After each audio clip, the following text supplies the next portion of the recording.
जय जोहार संगवारी हो हमारे यूट्यूब चैनल ताम्रध्वज धनकर में आप मन के स्वागत है। तो संगवारी हो हमारे यूट्यूब चैनल ला लाइक सब्सक्राइब और शेयर जरूर करो ताकि आप मन ला अच्छा वीडियो ला के दिखला सकन। जय जोहार जय छत्तीसगढ़।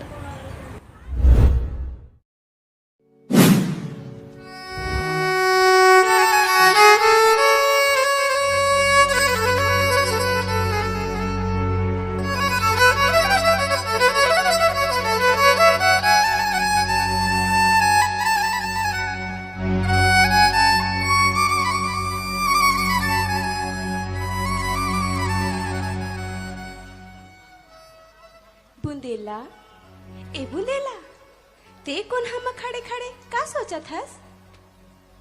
सुशीला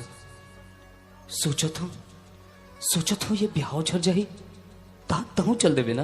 हाँ का पर सुशीला ये हमर 4 दिन के मेलजोल में मोरिया भागा मन जिंदगी भर के सपना संजो डाले रही। सुशीला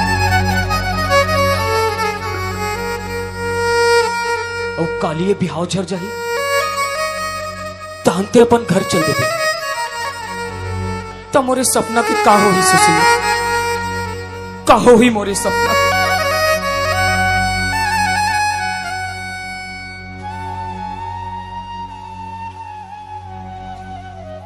बुंदेला काली अभी बहुत दूरिया है, फिर देखना बिहाव अभी झरे तो नहीं है ना।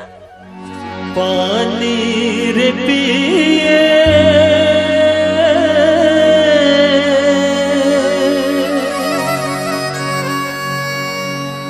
पियत भर ले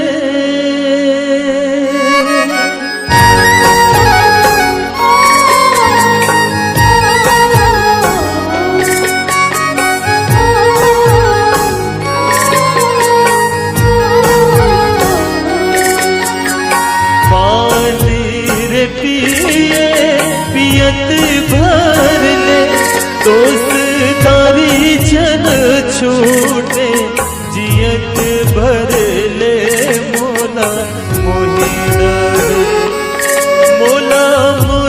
डरे रानी तोर बोली बचन मोला मोही डरे रानी तोर बोली बचन मोला मोही डरे।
तो संगवारी हो पानी रे पिए पियत भर रे। ये गीत आप मन कैसे लगिस लाइक कमेंट और शेयर जरूर करो। जय जोहार, जय छत्तीसगढ़।